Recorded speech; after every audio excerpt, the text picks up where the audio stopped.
When he led college football in completion percentage and he threw almost 40 touchdowns for over 4,000 yards, how tall was he? Because they make it seem like he shrunk all of a sudden, RC. Oh, how lively was his arm? Because all I know is somebody did that. Somebody threw for over 4,000 yards, somebody threw for almost 40 touchdowns, and somebody led college football in completion percentage. Now, I'm trying to figure out, what I try to figure out all the time, Mel, is how a guy that hadn't played football in almost 5 months. Shannon Sharpe has publicly defended Shedeur Sanders and criticized those questioning him. Sanders has earned higher recognition and some fans are responding negatively. Although there's debate about whether he belongs on a second team list, Sharpe maintains that Sanders' career is clearly ascending. Reactions on social media are mixed. Some users are angry, others are surprised, and a few say they anticipated this result. The conversation remains active. When reports confirmed that Shedeur Sanders had been elevated from second team to near top tier status, Shannon Sharpe issued an emphatic response. He delivered a detailed rebuttal to critics, underscoring why Sanders deserved the promotion and directly challenging those who doubted the decision. I don't think that he was underprepared during these meetings. I don't believe any of these stories that he showed up arrogant and that he was bombing his interviews. I mean, you watch the film, he's on time, he's on point.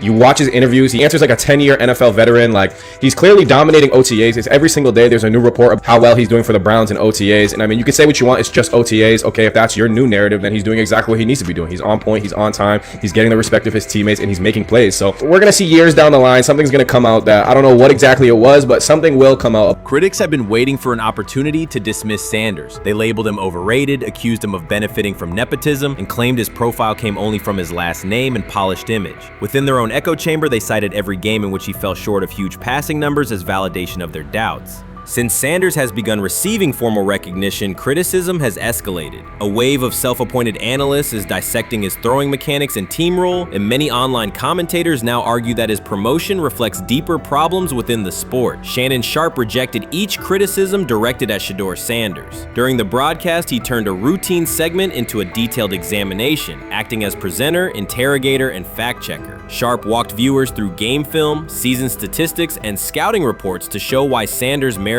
his recent promotion. Whenever a panelist claimed Sanders had not earned the role, Sharpe countered with completion percentages, efficiency ratings under pressure, and documented late-game drives that changed outcomes. He stressed that the backlash was driven less by on-field evidence and more by reluctance to revise earlier opinions. Sharpe argued that critics were upset not because Sanders lacked qualifications, but because his progress contradicted their initial narrative. By the end of the discussion, Sharpe had moved past simple defense and reframed Sanders as a clear example of performance-based advancement, demonstrating that early predictions can be wrong. Never heard of no Dylan Gabriel or Tyler Shock. What the hell is that? So how is Shedeur Sanders going behind them? I'll tell you how. Collusion. 4 different times they passed on him. How the hell does that happen? 4 rounds. It doesn't happen to a quarterback. We've never seen anything like this before. Shedeur Sanders with the watch. Shedeur Sanders with his bravado. Shedeur Sanders with this supposed arrogance or whatever. Shedeur Sanders' advancement did not happen by chance. While detractors questioned his resume online, he continued to prepare, attend every practice, and deliver accurate throws under pressure. The contrast between his output and the complaints directed at him has been stark. Some critics even argued the selection committee was, quote, biased toward performance, as if rewarding strong play were improper. Rumors quickly followed. Certain commentators speculated that a public relations push from the Sanders family must have influenced voters, suggesting everything from coordinated media strategies to alleged favors for coaches. None of these theories addresses the basic point. Sanders earned his promotion through consistent production, poise in the pocket, precise ball placement, and efficient decision-making. Shannon Sharpe highlighted these facts during his response. He noted that Sanders' performance metrics justify the recognition and emphasize that resistance to the move stems more from prior prejudice than from substantive evaluation. For Sharpe, the goal was clear: present the data, challenge unfounded claims, and correct the narrative. The discussion therefore became a broader statement about acknowledging merit and abandoning outdated assumption. Colin Cowherd defend college basketball coaches who have gotten a DUI, come to their defense and say they didn't need to be fired, that they deserve a second chance.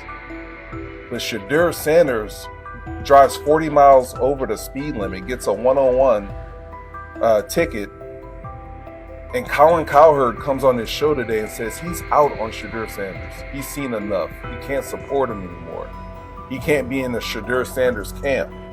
because of their speeding ticket. Shannon Sharpe addressed commentators who portray constant doubt as expertise. Those who discount strong performances with "we'll see" but declare bust after a single mistake. He noted their belief that progress only counts if an athlete visibly struggles. Sharpe's response was methodical rather than emotional. He presented evidence, cited statistics, and calmly refuted each claim. Following his remarks, several critics began revising or deleting earlier posts, recasting themselves as longtime supporters of Shedeur Sanders despite having questioned him for months. Sharpe insists on accountability, naming specific individuals and dates while requesting public acknowledgement of prior errors. He argues that analysts cannot spend months undermining a player's potential and then quietly adopt a supportive stance once the athlete succeeds. These are serious, big-time, top-of-the-line playmakers that they have. If you can go 45-42 in the fourth quarter because your quarterback set the school record with 510 yards passing.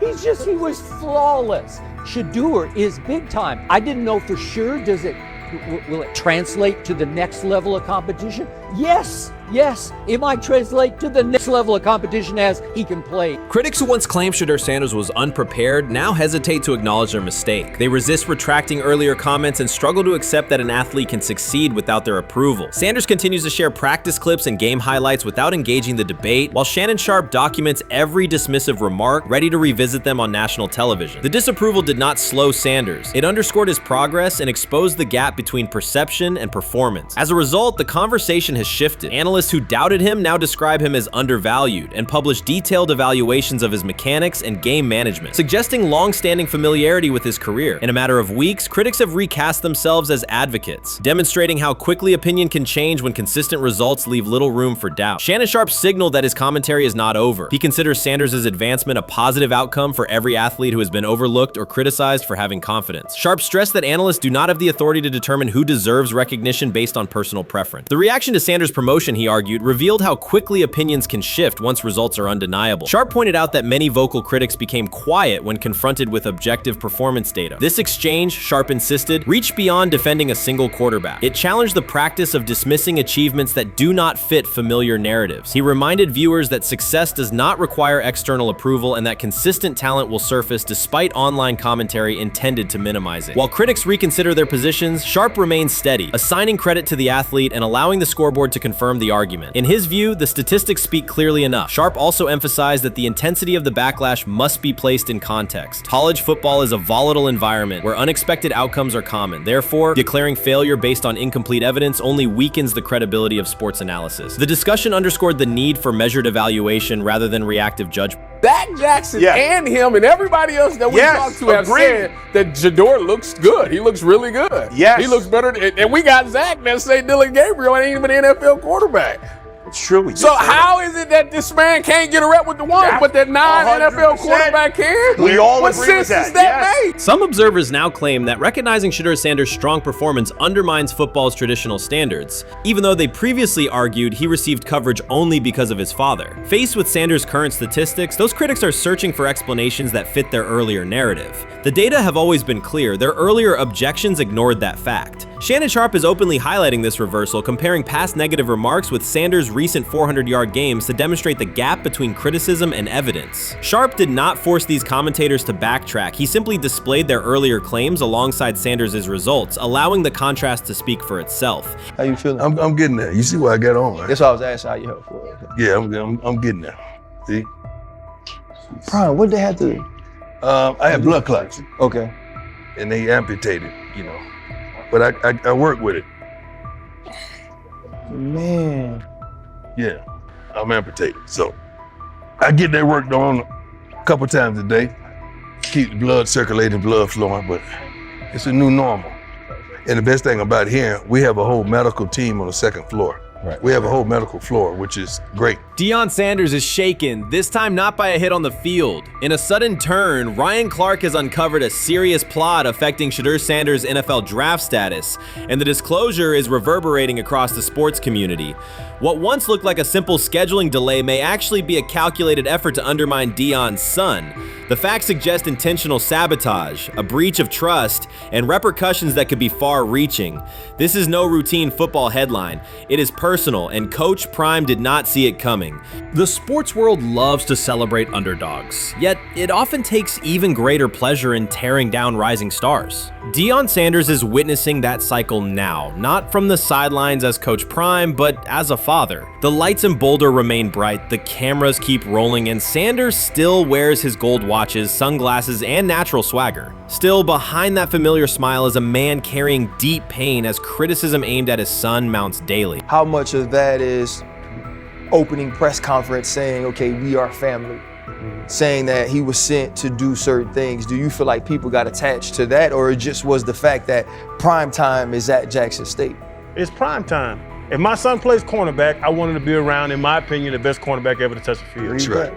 If my son played DN, I'd have to talk to you and tell me who's coaching the DNs. That's but right. I was sending my son to play for prime. His pain does not come from critics or losses, but from watching his son, Shedeur Sanders, get pulled into a system where politics outweigh performance. By every metric, arm strength, accuracy, field vision, Shedeur belonged in the top 3 of any NFL mock draft. Defensive coordinators who tried to unsettle him know he never flinches. He owns the unteachable leadership trait that turns strong prospects into franchise cornerstones. Then the narrative shifted. Draft boards that once placed him 2nd or 3rd slid him to 5th, then 12th, and eventually out of the 1st round on some lists. Analysts grew cautious, executives became vague.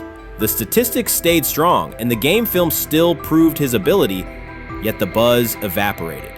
The abrupt silence felt deliberate and wrong. Former NFL safety and respected analyst Ryan Clark then delivered an unfiltered disclosure, not on a scheduled TV segment, but in an unscripted comment. He stated plainly that influential figures inside the league were not overlooking Shedeur Sanders. They were actively holding him back.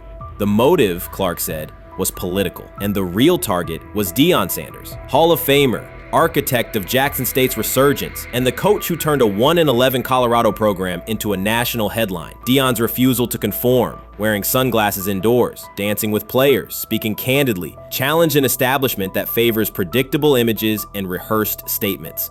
According to Clark, that resistance to tradition was not forgotten. When Shedeur displayed the same mix of talent and confidence, concern spread through front offices and media circles. Questions about leadership style and attitude surfaced. Coded language for discomfort with a quarterback who mirrors his outspoken father. Clark's point was clear. The issue is not Shedeur's performance. If he had posted identical numbers at Ohio State or Alabama, endorsements and media specials would follow. Instead, interest cooled, because the Sanders family embodies a self-made identity the league cannot easily manage. Their visible pride and independent brand challenge a system that prizes control. And that threat, not football ability, is what Clark believes is suppressing Shedeur's draft stock. Many observers declared Deion Sanders was finished. They argued that his public style attracted unnecessary attention, that his health had deteriorated too far, and that his coaching career was approaching an abrupt conclusion. They misread his resolve. When speculation intensified, Sanders did not schedule a press conference or issue a formal statement. Instead, he released a short video recorded at his Texas home, walking alongside recording artist Lil Wayne. The footage established 2 facts. Although Sanders still walks with a limp, he remains active, and he intends to return to the sideline. Reports from USA Today and ESPN confirmed that Sanders had temporarily left Colorado to recover from a significant, undisclosed medical condition. He lost 14 pounds and missed several summer practices, leading to widespread debate about his future. Unofficial sources suggested complications related to previous blood clot issues, but no official diagnosis was provided. Throughout Sanders' absence, numerous media outlets framed his situation in crisis language, frequently questioning whether he would coach again. By comparison, when coaches such as Lincoln Riley paused their duties for health or family reasons, coverage emphasized understanding and patience, an imbalance that reflects a common difference in how high-profile black coaches are treated. Sanders' silence was not a retreat, it was a period of recovery. During rehabilitation, he relied on family, faith, and trusted colleagues, yet stayed connected to his program through brief online updates. The video with Lil Wayne demonstrated that he retained strong support from influential friends, countering narratives that portrayed him as isolated or on the verge of retirement. The visual evidence showed that his setback is temporary, and that he remains determined to lead Colorado into the forthcoming season. Since accepting the Colorado position, Sanders has dramatically elevated the program's national standing. He first drew national attention to Jackson State and the broader HBCU football landscape, then moved to Boulder and transformed a one-win team into a central storyline in college athletics. His approach, combining hip-hop culture, direct communication, and open expressions of faith, has challenged conventional expectations for head coach behavior. Each step forward has been met with heightened scrutiny. His time at Jackson State was labeled a publicity stunt, his departure for Colorado was framed as abandoning HBCU culture, and his social media presence has been cast as distraction from traditional coaching responsibility. Critics often magnify Sanders' missteps and question his motives, while comparable actions by other coaches receive neutral or sympathetic coverage. Showings of enthusiasm from Brett Favre and disciplinary intensity from Nick Saban are celebrated as competitive passion, yet Sanders' displays of confidence are frequently labeled arrogance. The discrepancy illustrates deeper biases rather than differences in performance. Sanders' success challenges entrenched expectations of how a college football leader should look, speak, and act, especially a black coach who refuses to downplay his identity. During his convalescence, Sanders maintained close communication with his staff and athletes, reinforcing the standards he had established: discipline, accountability, and belief. The program's daily messaging continued to emphasize preparation and resilience, signaling that Sanders' influence persists even when he is away from campus. Athletes echoed his mantras during workouts, confirming that his leadership extends beyond physical presence. Sanders acknowledges the seriousness of his medical challenge, but has refused to let it define him. He has publicly discussed leaning on scripture and prayer, explaining that his purpose as a mentor, father, and coach extends beyond personal adversity. In that context, the video of him walking in the Texas sun was less a strategic media effort than a straightforward demonstration of continued commitment to his team and mission. Colorado still requires Sanders' vision. Prior to his arrival, attendance was low, national media attention was minimal, and recruiting momentum had stalled. Sanders' leadership brought renewed energy, authentic identity, and higher standards of accountability. Players who previously lacked representation in college football leadership found a coach who shares, affirms, and elevates their cultural background. Sanders supplements conventional coaching priorities, scheme, fundamentals, and execution with empowerment initiatives that cultivate self-confidence and authenticity. As preseason camp approaches, Sanders intends to resume full involvement, even if medical recovery remains ongoing. His presence is expected to restore on-site leadership, stabilize the locker room, and direct media coverage toward on-field progress. For Sanders, the objective extends beyond compiling wins and includes completing a cultural transformation that expands how success and leadership are defined in modern college football. Those who predict his decline overlook the underlying traits, faith, perseverance, and purpose that have supported Sanders throughout his career. Doubts, rumors, and disproportionate scrutiny have followed him from playing days into coaching, and he has consistently responded with results. His current health setback is another obstacle, not a conclusion. The broader initiative he leads, centered on authenticity, opportunity, and high standards, continues. When Sanders returns to the sideline, it will mark the next stage of a movement he has guided from Jackson State to Boulder. The recent period of quiet has been strategic rather than passive. Instead of defending himself in daily briefings, Sanders focused on rehabilitation, remote program oversight, and family support. Each brief social media message reinforced a consistent theme: faith and preparation. He has articulated gratitude for medical professionals and has reiterated that his mission at Colorado is unfinished. His public references to scripture have been direct but measured, aligning with his long-standing practice of integrating faith into leadership. By walking through his ranch with Lil Wayne, Sanders signaled continuity. The clip underscored that influential supporters remain engaged, that Sanders' broader network values his vision, and that he remains capable of navigating physical challenges. The visible limp was not evidence of imminent retirement. Rather, it documented the reality of ongoing recovery and the resilience with which he approaches each obstacle. Colorado's athletic administration and football staff continue to affirm Sanders' program direction. Recruitment communications cite his established record in fostering cultural relevance and national exposure. Prospective athletes respond to a coach who presents a transparent path to development, both on and off the field. Current players refer to Sanders' coaching points with clarity, citing specific drills and expectations that remain unchanged during his absence. These indicators demonstrate that the core structures Sanders implemented are functioning, and that his return will be an amplification, not a restart. Criticism regarding Sanders' public persona often conflates media style with coaching substance. Analysis from opponents suggests that social media engagement dilutes football preparation, yet Sanders' staffs emphasize time management and delegation. Defensive and offensive coordinators handle in-game adjustments, while Sanders directs overall culture, recruitment, and leadership. He has articulated that visibility serves to amplify program accomplishments and enhance player opportunities, not replace strategic football planning.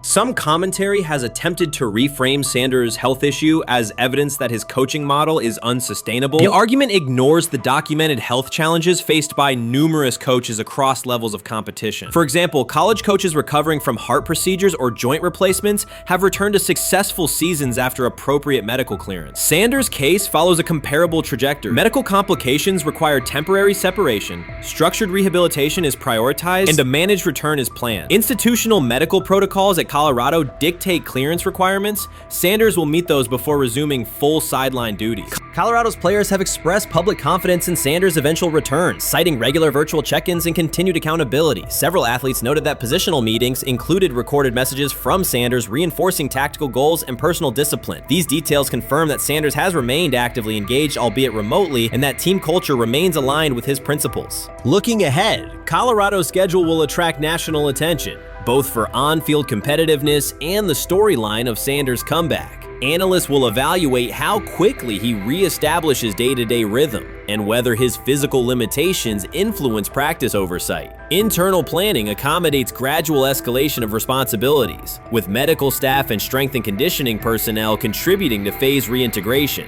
The broader significance of Sanders' return extends beyond Colorado. His visibility continues to challenge prevailing narratives about leadership styles and pathways in college athletics. By prioritizing authenticity, open articulation of faith, and cultural expression, Sanders offers a contrasting template to more conventional models. His eventual recovery and sideline presence will reinforce the argument that diverse leadership profiles can succeed in elite collegiate competition. In summary, rumors of Deion Sanders' coaching demise were premature. Verified reports confirm a substantial but temporary medical setback. He used the time away to focus on health, sustain program engagement, and rely on a support system anchored in family, friends, and faith. His recent public appearance demonstrated active recovery and reaffirmed his intention to resume leadership in Boulder. The forthcoming season will test Colorado on the field, but it will also underscore the durability of Sanders' vision, one that combines competitive ambition with cultural resonance. Observers who continue to question his longevity overlook the resilience and purpose that have defined his career. Sanders' return is imminent, and the movement he leads remains intact. Watson says he has been mentoring Shedeur Sanders at the quarterback position.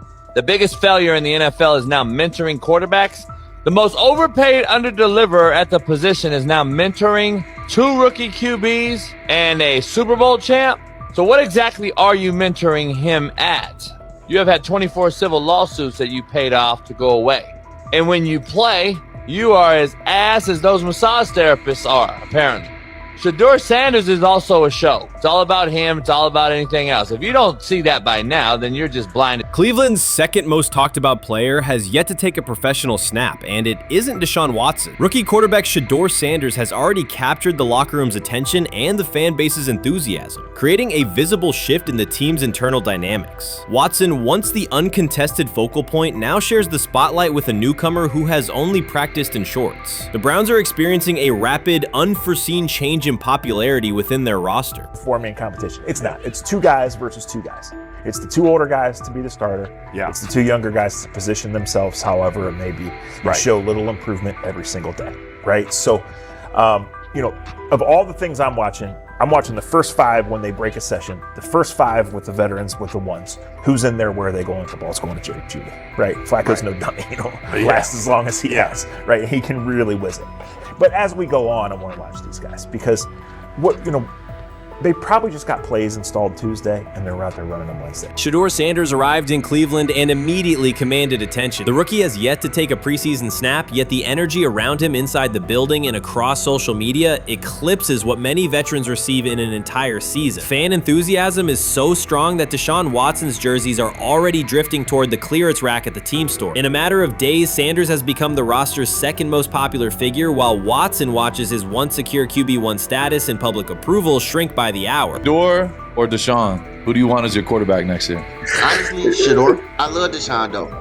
Like, I don't understand all the hate for Deshaun. You get hurt and you get booed, bro. That's foul. That might be the foulest I ever seen. The Browns' social media staff posted a single candid photo of rookie quarterback Shedeur Sanders releasing a warm-up throw, and the response was immediate and overwhelming. Fans saturated timelines with edits of themselves alongside him, while Deshaun Watson's routine practice reps drew comparatively little notice. Although an official Sanders jersey has not been released, unauthorized versions are already moving at a pace that exceeds merchandise sales for several other AFC North teams. The surge in interest marks one of the most intense fan reactions Cleveland has experienced in recent memory. The excitement surrounding Shedeur also triggers a wave of criticism. Veteran analysts, anchored in a 1980s mindset, question whether his style will translate into lasting success. They focus on his NIL earnings, social media presence, and visible confidence, arguing that the image overshadows substance. To them, outward self-assurance appears to be a distraction rather than a competitive asset. Even a simple smile or brief display of personality is cited as evidence that he lacks the measured discipline they expect from a starting quarterback. Critics claim Shedeur Sanders is notable only because of his father, overlooking the performance he delivered at Colorado. Many of those same observers ignored the Buffaloes until Deion Sanders made national headlines, yet they now question whether his son has earned the attention. They want rookies to keep quiet, carry clipboards, and wait 2 seasons before challenging for a starting role. Sanders is disregarding that script from the moment he arrived. His presence has already turned Cleveland's quarterback discussion into a genuine 2-man competition before a single preseason snap. Deshaun Watson maintains publicly that the situation does not concern him, but it is hard to believe the pressure is not real. A fully guaranteed contract protects his paycheck, not his standing in the locker room. Sanders, meanwhile, is translating charisma and early momentum into tangible influence with teammates, coaches, and fans, reshaping expectations for who will lead the Browns on opening day.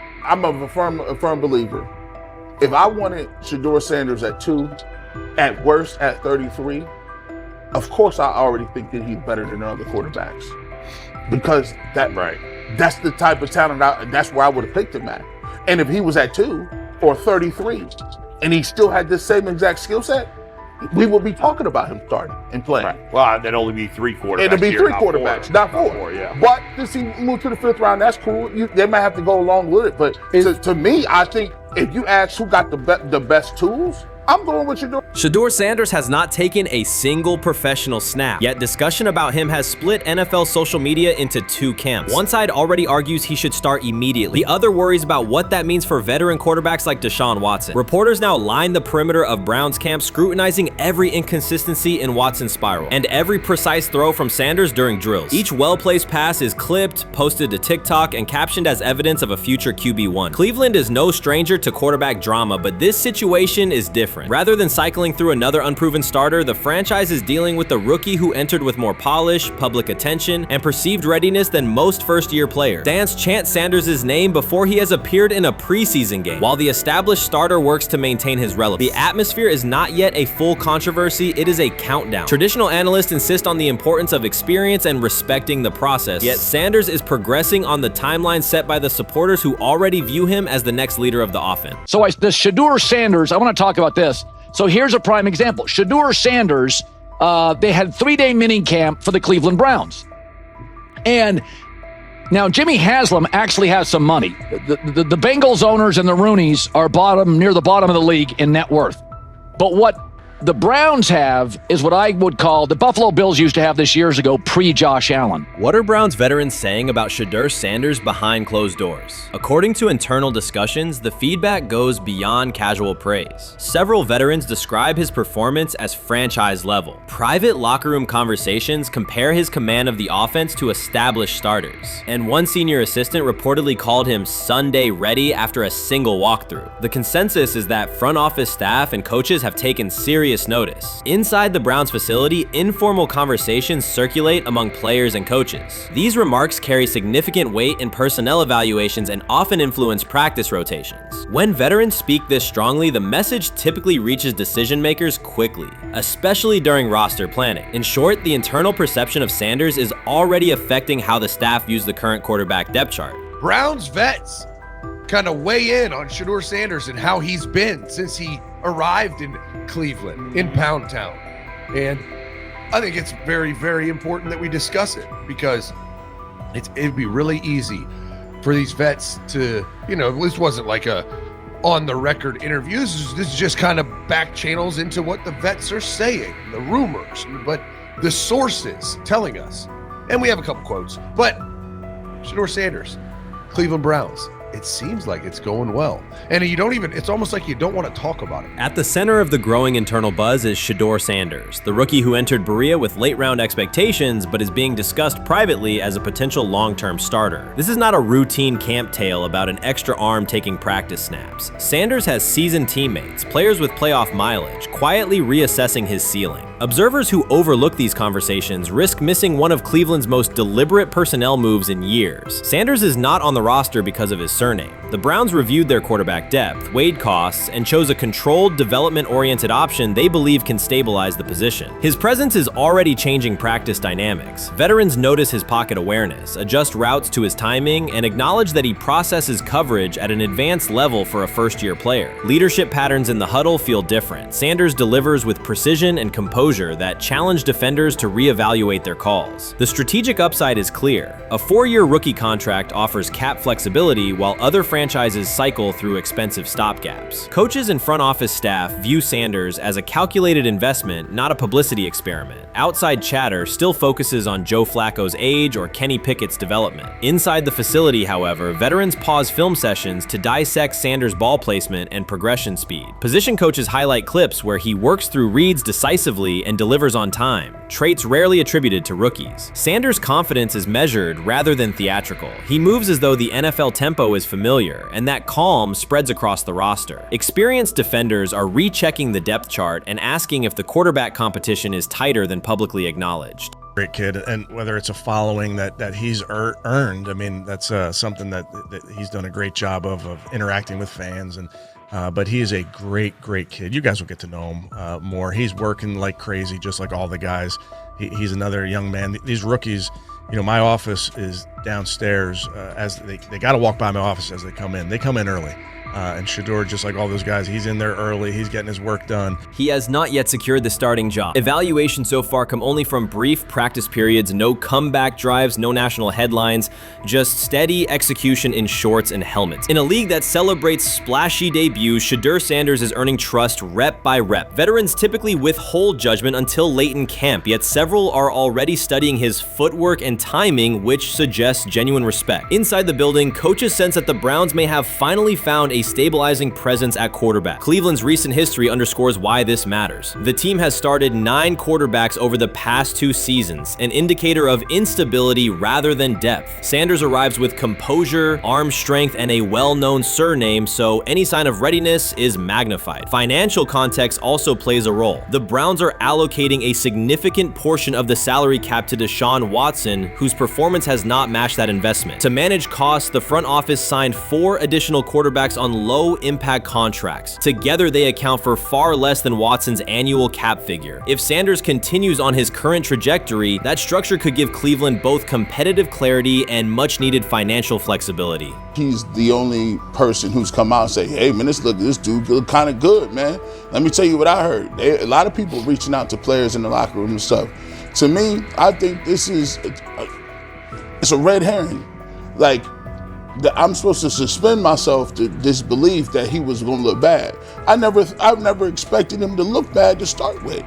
The 5th round quarterback stuff, that's involving perceptions, pre-draft analysis, and other teams. Cleveland's veterans have endured every kind of quarterback turmoil, poor reads, major injuries, shaken confidence, and sideline disputes. When a young quarterback like Shedeur Sanders steps in and appears composed rather than overwhelmed, people notice. The attention comes not just from coaches and reporters, but from the linemen and defensive leaders who have watched previous backups struggle. They are not exchanging doubts, they are sharing nods of approval. Sanders demonstrates instinctive pocket awareness, reliable accuracy, and steady poise, qualities that quickly circulate through team conversations. After years of instability under center, the Browns need someone who can remain calm and effective deep into the season. Although expectations have fallen over time, genuine interest is growing. Praise is coming from teammates who rarely commend anyone unless his performance demands it. The rumors have ended. The decision is public. Cleveland Browns owner Jimmy Haslam has informed every level of the organization that unless an unforeseen injury intervenes, Shedeur Sanders will start at quarterback in week 1. The announcement is not an informal suggestion or a quiet push in the background. It is a direct order. Multiple independent reports, amplified most visibly by Colin Cowherd,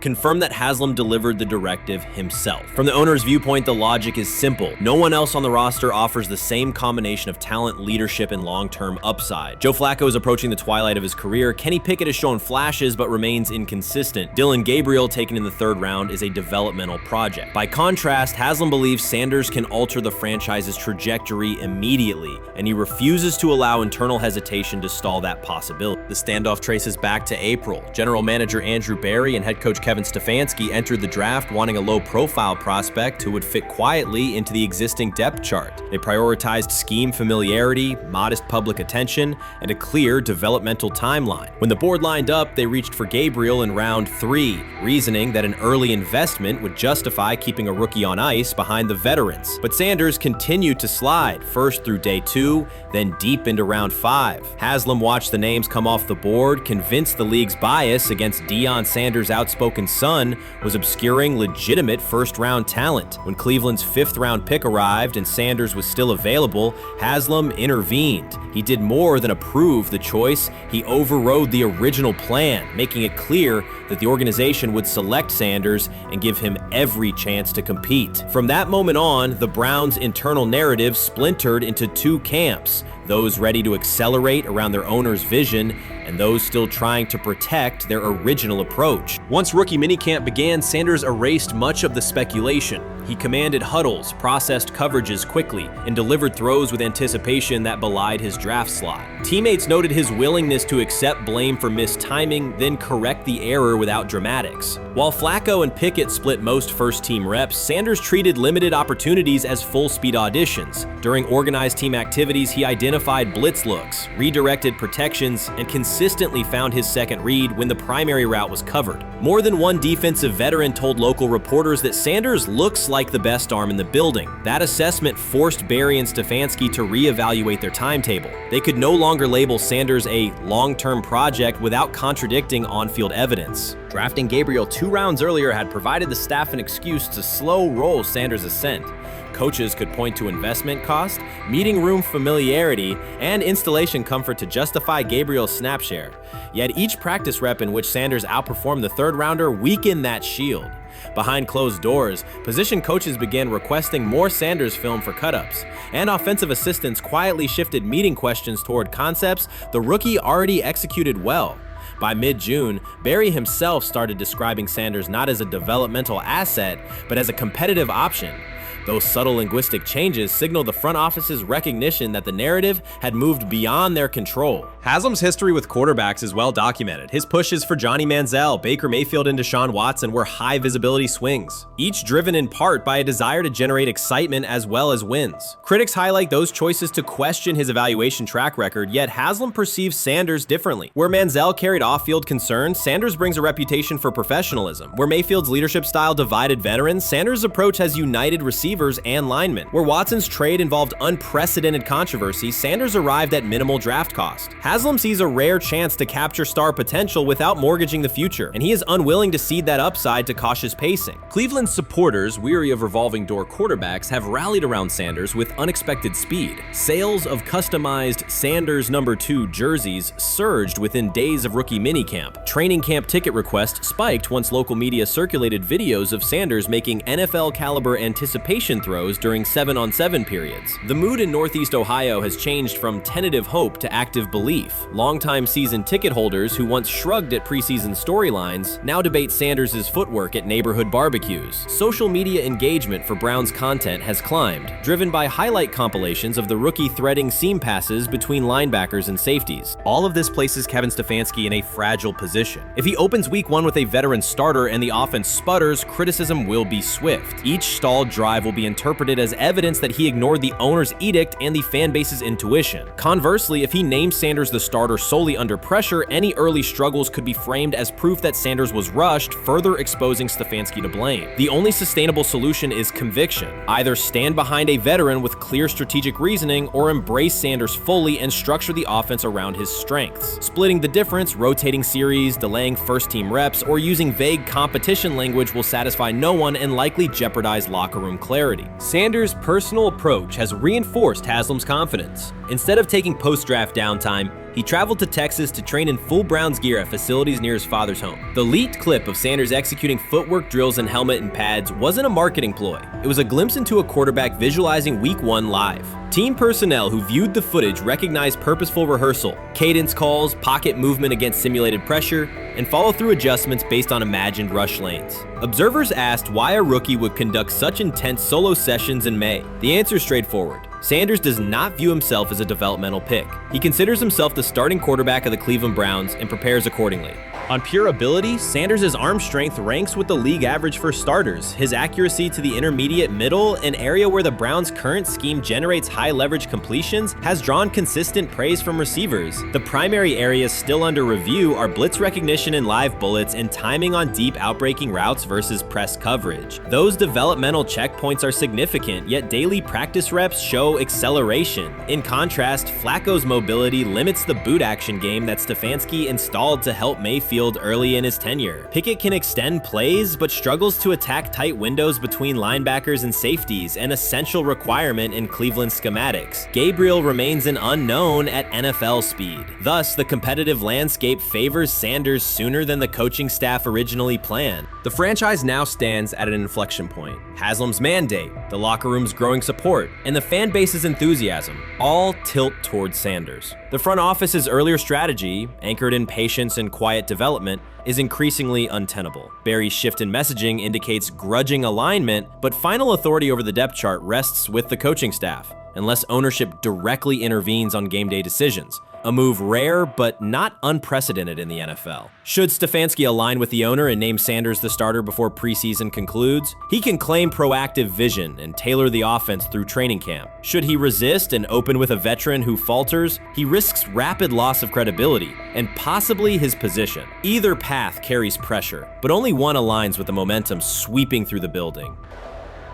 For 2 decades, the Browns have cycled quarterbacks without securing a stable star. Each new hope, whether draft pick or trade acquisition, has collapsed under injuries, inconsistency, or organizational disarray. The possibility that Sanders could finally anchor the position is not merely a football storyline. It is a potential cultural reset for a fan base defined by resilience. Haslam's insistence reflects that awareness. Cleveland needs a leader who can win on Sundays and project confidence every other day of the week. Sanders has shown he can shoulder expectations without retreating from scrutiny. That trait, more than arm talent alone, is why the owner views him as indispensable. Voluntary workouts transition to mandatory minicamp next week. If Sanders receives a substantial share of first-team snaps, observers will interpret it as the staff's acknowledgement that the competition is tilting decisively.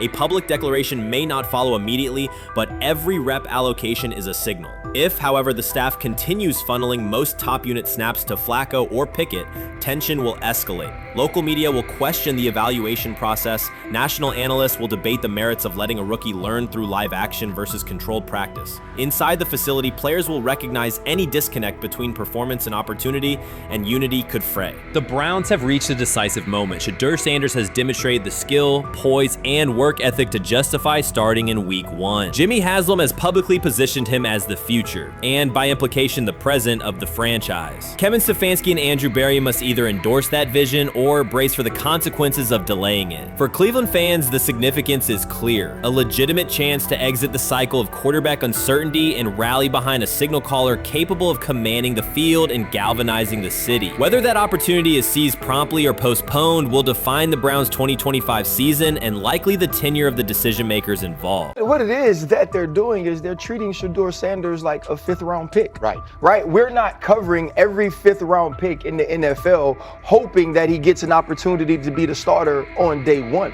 We felt like, oh my goodness, they got a diamond in the rough. Shedeur Sanders fell to the 5th round. They felt like they evaluated him there, and that's where they picked him. And they're playing the guy that they picked in the 3rd round over him because they evaluate him at a higher level than what they do Shedeur Sanders. And I get it. The Cleveland Browns are once again creating problems of their own. Their latest misstep centers on Shedeur Sanders. Ryan Clark and Dan Orlovsky have both noted that Cleveland is repeating the same mistakes. The team spent valuable draft capital and is now undermining that investment. This reflects a persistent issue in the organization's decision-making. It's not just a football decision, it's a pattern of self-inflicted setbacks. Habits and some of the traits that we saw show up in college were very prevalent this past weekend against the Rams.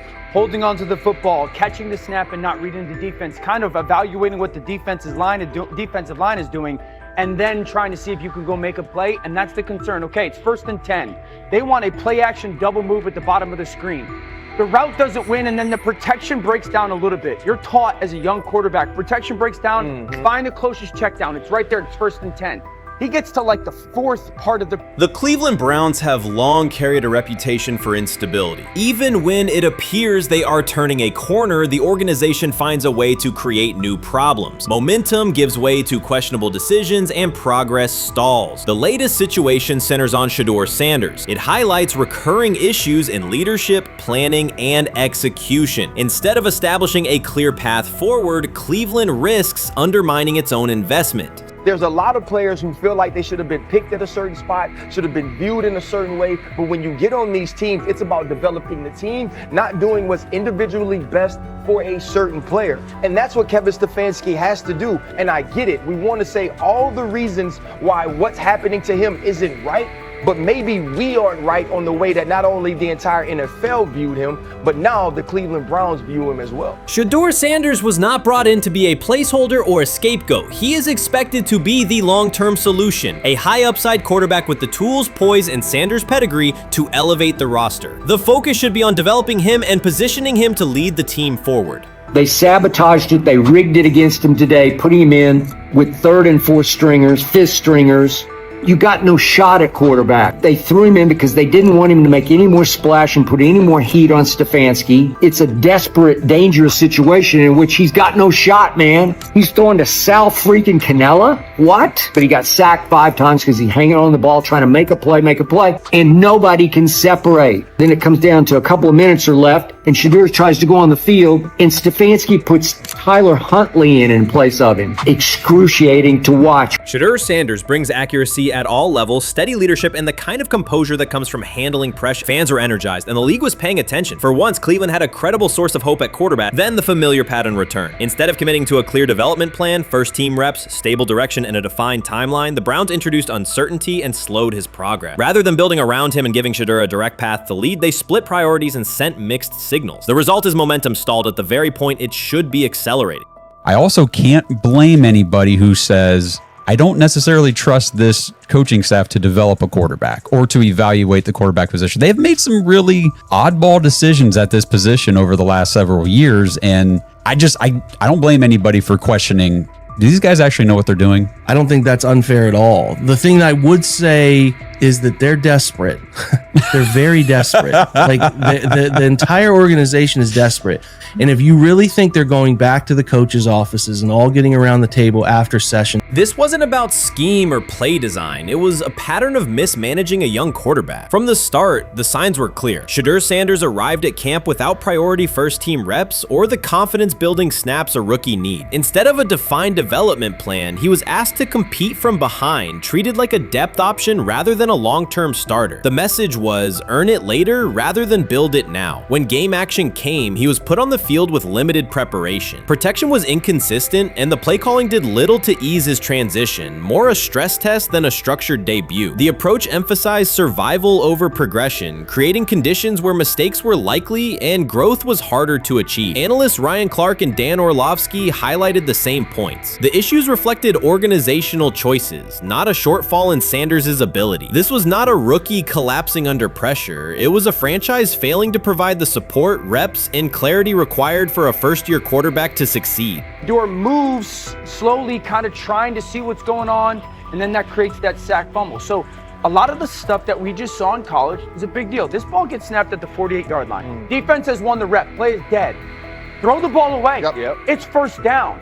But instead we run and it's a 2.5, 3-yard loss. So instead of being 2nd and 10, we're 2nd and 13, we're dead. Again, here's the opportunity to throw the juke route. Hold, scramble. So some of those things that I was and others were concerned about on the college tape showed itself again. This is not the end of the world, though. This is part of his development. Cleveland managed to take a highly promising rookie and within weeks put him in a position where he looked unprepared. Ryan Clark called out the core issue. A first-year quarterback cannot succeed without protection, clear situations, and a controlled environment. Dan Orlovsky added that when a young quarterback isn't given structure, support, or coherent schemes, you're not evaluating ability, you're manufacturing failure. That's what happened to Shedeur Sanders. Browns fans weren't just disappointed with the results, they were alarmed by the process. This is a fan base familiar with quarterback missteps, yet even they recognize the pattern. A talented prospect subjected to poor planning and inconsistent guidance. After one preseason setback, the conversation shifted toward maybe Shedeur isn't ready instead of examining coaching, play design, and preparation. The reality is clear. The question isn't whether Sanders is ready, it's whether the Browns were prepared to develop and support him. Well, that would be a nice exit strategy because he would come up as doing Shedeur a favor. I mean, one's got to go, right? One's got to go, to clear this thing up. At some point, but I'm sorry, I know they don't care. If they were to trade Shedeur Sanders now after that preseason performance and he would go on to be good. The organization has cycled through quarterbacks for years, and the pattern is unchanged. Blame the player, protect the system, and repeat the same mistakes. Fans are split. Some argue Shedeur Sanders needs time and support, while others treat one rough outing as proof he isn't the answer. That division hides the real problem, the Browns' process. This isn't Shedeur failing, it's the team failing Shedeur. Across the league, successful teams create clear development paths. Kansas City brought Patrick Mahomes along behind a veteran and tailored the offense before handing him the job. Houston committed to CJ Stroud, built around his strengths, and let him grow with consistent direction. Smart teams invest, protect, and show belief. Cleveland did the opposite with Shedeur. Uneven reps, inconsistent protection, and unclear plans. Then question the outcome. That's not development, it's organizational mismanagement. These players have played a tremendous amount of football. Right. And I remember last year when Bo Nix came out of Oregon, we talked about all the easy throws Oregon creates. Right. The skill, the level of the skilled players that are around him. And then we watched Bo Nix acclimate to the NFL game extremely quickly. I see a lot of those same traits in Dillon Gabriel. He gets the football out of his hands. He takes the throw that's available to him. He plays on time. And part of whether or not you get an opportunity to get on the field is the people that you're competing against. And I don't mean this in any disrespectful way to Shedeur, because I'm not only a fan, it's somebody I want to see succeed. The Browns will likely present this as part of a deliberate development plan, tough standards, resilience building, and testing a rookie under pressure. In practice, it isn't development. It's a damaging approach that undercuts growth.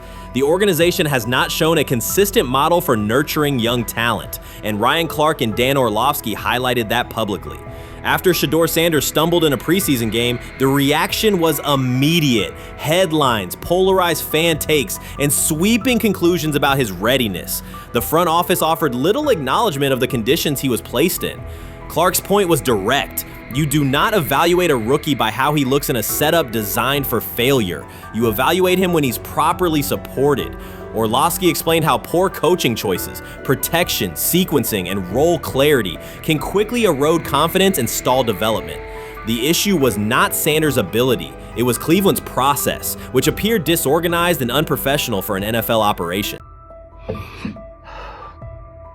I'm about to unleash about Shedeur Sanders. I just watched what happened to Shedeur Sanders in the Cleveland Browns' third and final preseason game. And I'm outraged, I'm sickened, and I'm saddened.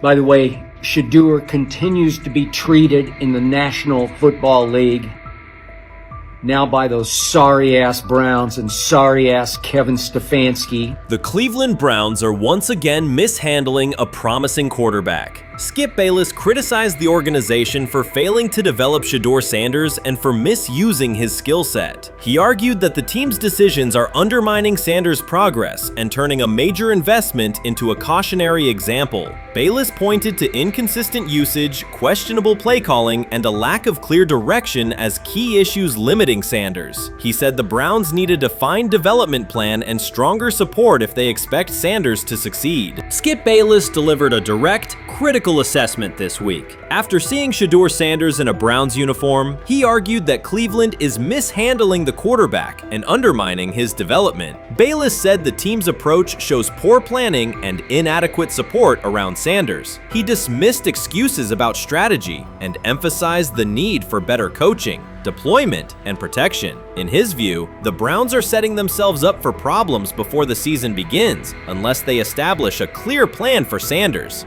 Given the team's recent decisions, his reaction is understandable. Cleveland has a history of inconsistent quarterback development. Shedeur Sanders is a premium prospect, the son of a Hall of Famer, a proven college performer, and a widely recognized figure. The organization should prioritize his reps, protection, and a clear development plan, not place him behind Dillon Gabriel as if he were a secondary option. But I'm going to answer this question by saying Shedeur Sanders, and I'm going to tell you why.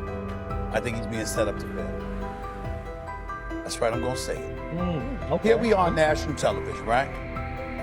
There's been 11 practices, if I remember correctly. He's been starting against, he's been playing against the third unit. He's fourth on the depth chart. And then suddenly you throw him into the start line, and he hasn't had any reps for the first team at all. Think about that. So you're just going to throw him to the wolves like that, huh? I mean, you know, if he had first team snaps in practice. Yet here we are. Cleveland has one of the most publicized prospects and is handling him like a depth piece. The broader issue is the franchise's long record of quarterback instability and inconsistent development. That history colors every move they make. When the Browns draft a quarterback, fans don't anticipate a long-term answer. They brace for another reset. Shedeur Sanders should be treated as a priority, not as an afterthought behind Dillon Gabriel. Let's give him a chance. Let's give him a chance with the play calling. You know you have an offensive line that isn't playing that well. So what do? Why not just play the short game so he can get the ball out of his hands very fast to run a competent goddamn offense? Outside of that, Shedeur has to be better in understanding that the offensive line that you're working with right now is not adequate.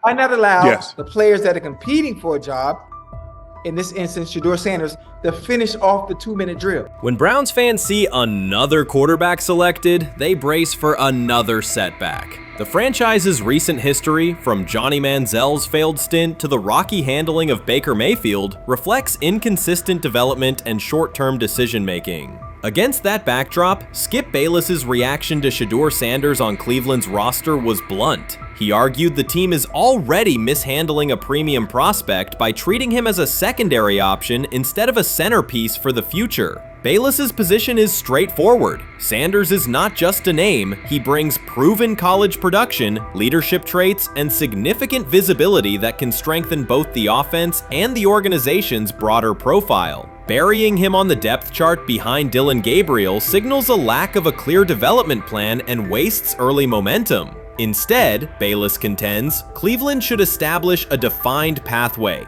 First-team practice reps, protection and personnel tailored to his strengths, deliberate play calling that accelerates processing, and measured in-game opportunities that build confidence and execution. In his view, the Browns need alignment from the front office to the coaching staff to prioritize Sanders' growth. Continuing to treat him like a depth piece risks repeating the same cycle that has undermined previous quarterbacks. Committing to a coherent plan gives Sanders and the franchise a realistic chance to convert potential into sustained performance. Honestly, guys notice it more when you're out winning games, right? If Cleveland starts off in a bad start, they're not doing well, and all of a sudden Shedeur or Dillon Gabriel are doing well in 7-on-7, they're throwing dimes, and practice drills, the number one defense can't stop them. People take notice of that, and the more that the players see it, they're gonna then the comments start happening over the lunch table. They start happening throughout the building, and that's when the pressure really will get severe. The Cleveland Browns were focused on resolving their quarterback situation until Jason Kelsey made pointed comments that triggered a strong reaction from ownership. The response inside the organization was immediate and intense. What exactly did Kelsey say that has the dog pound on edge and the front office under pressure? We've seen that miserable game by the Cleveland Browns. So they throw Joe Flacco in there, and I like Joe Flacco. He did good, but they gave him the resource of all the first-team guys. Then they throw Dillon Gabriel in there with first teams and second teams. So Dillon always is getting protected. The same thing again, they gave this scrub max protection on every play.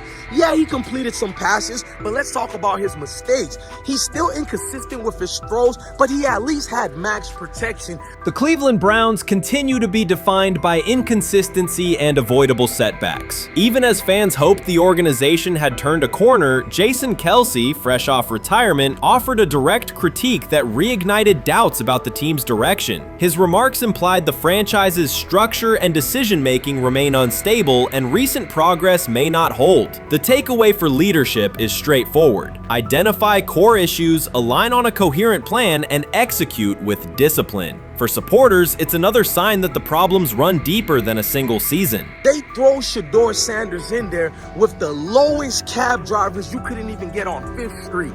And I'm pissed off, bro, because the play calling was abysmal. Look, even if you don't like Shedeur didn't even get a chance to be trash.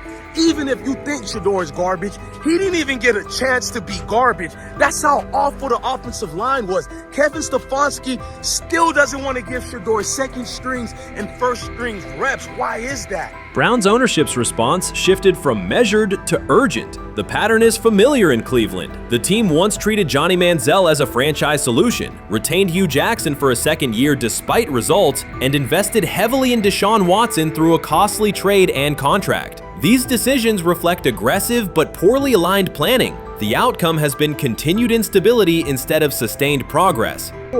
That this was the guy that they wanted to start. He's seasoned, he's experienced, he still has a big-time arm, even at his age, and they open with the Cincinnati Bengals. They wanted that experienced guy. He was always going to be the guy. They were not going to start Dillon Gabriel or Shedeur Sanders in week 1. Kenny Pickett had a hamstring injury. It makes it easy to go with Joe Flacco. And the question isn't and wasn't going to be who's the starter in Cleveland. The question is, who's going to be the backup in Cleveland? Who's going to be the number 2 quarterback when they open the season against these Bengals? Fans still show up season after season, expecting improvement and bracing for setbacks. The usual pattern has been early optimism followed by a gradual collapse. But last season was different. For a sustained stretch, the Browns looked organized and competitive, resembling a functioning team. Couple days, 3 days until roster cutdowns. How do you feel about that? Do you feel like you belong here on this team?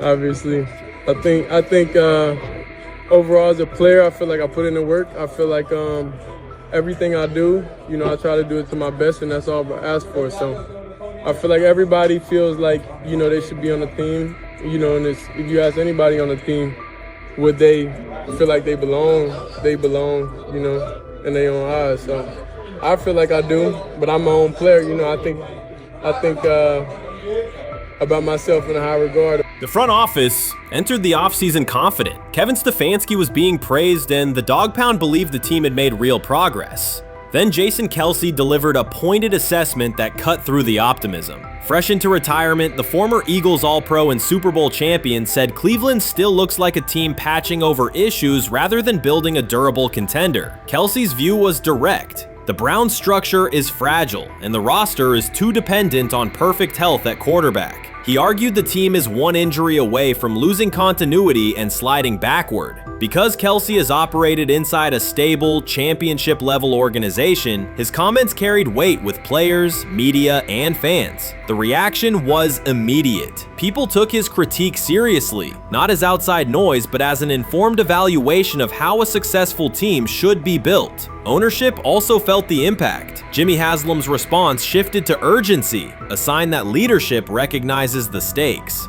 The criticism arrives in the context of prior high-risk decisions, especially the fully guaranteed $230 million commitment tied to Deshaun Watson. Watson has missed time and shown inconsistency when available, and the contract has constrained flexibility. Kelsey's remarks highlight why depth, alignment between the front office and coaching staff, and a clear contingency plan at quarterback are non-negotiable. The takeaway is straightforward. Cleveland must convert last season's progress into a stable framework, protect the quarterback, deepen critical positions, and establish a plan that survives injuries and short-term setbacks. Without that, the games that fueled optimism will remain temporary. If you're a betting man, who do you think starts for the Browns at quarterback? Okay, this is the situation. Kenny Pickett, they actually traded for him. Joe Flacco, no one's bringing Joe Flacco in the building thinking Joe Flacco's going to be the starter. If Joe Flacco is your starter, you got a problem. You have a huge problem. And if they were saying Shedeur was the starter as the 5th rounder, you got a real problem too, because he passed over all these guys in these reps in the offseason in shorts, in bikini shorts, Speedos and stuff. Like, no. That kind of stuff. So I'm not that surprised. When you put down a 3rd round pick on a quarterback, you do believe he has a certain skill set. Jason Kelsey stated the obvious. Cleveland committed to a quarterback who hasn't played at an elite level in years, and Joe Flacco's playoff run didn't change the long-term outlook. Ownership appeared more upset that the criticism was public than by the substance of the critique. Many fans agreed. They've seen this pattern before. Rosters age, injuries are inevitable, and when a single contract dominates the cap, one setback at quarterback can undermine the entire season. Kelsey's broader point was about structure. The Browns prioritized the high-cost, uncertain starter over depth and contingency. The late-season surge masked issues that remain: limited cap flexibility, thin depth at key positions, and an offense that lacks a credible plan B. Fans recognize how quickly a strong defense can decline with injuries, and how an offense without redundancy stalls. The AFC North raises the stakes. Baltimore with Lamar Jackson sustains a top standard. Cincinnati with Joe Burrow returns to contention when healthy. Pittsburgh rarely slips below .500 under Mike Tomlin and wins with defense and consistency. In that environment, Cleveland can't rely on perfect health or peak form from one player. The path forward is clear. Diversify cap allocation, reinforce the offensive line and receiver depth, carry a legitimate backup plan at quarterback, and install a scheme that functions regardless of who is under center. Given what we saw yesterday with Shedeur Sanders, somebody on the Cleveland Browns is 100% getting fired, probably by the end of this year. The person who's probably going to end up getting fired is Kevin Stefanski, because I know that he didn't want Shedeur Sanders on the team. It was Andrew Berry who made that pick. You can't really go against your GM. Bad things happen in this situation. But Shedeur Sanders is not without fault for what we saw yesterday. This is the play that we saw yesterday that has the internet just exploding, where Shedeur Sanders took like a 24-yard sack. Half of the internet is saying that this is all Kevin Stefanski's fault. Cleveland showed progress last season, but the underlying concerns remain. Jason Kelsey highlighted them directly. The Browns' long-term plan is fragile, cap-constrained, and overly dependent on perfect health at quarterback. His comments focused attention on structural issues, roster depth, continuity in coaching, and a sustainable offensive approach, rather than a single hot streak. That criticism resonated because it reflected what many around the league already see. Ownership ownership's reaction underscored the sensitivity. Jimmy Haslam has presided over frequent coaching and quarterback changes, and external scrutiny carries weight when it comes from a respected veteran with championship experience. Kelsey's remarks reinforce that last year's Joe Flacco stretch was a short-term solution, not a foundation. The team still needs a durable plan that can withstand injuries and inconsistency. The practical takeaway is clear: stabilize the system, diversify cap usage, and build depth at key positions so the offense functions regardless of who is under center. That includes a coherent development pathway for younger talent such as Shedeur Sanders, with defined practice reps, protection, and scheme alignment. Kelsey didn't say anything outrageous. He articulated the gap between a brief surge and a credible long-term contender. I have the faith of a mustard seed.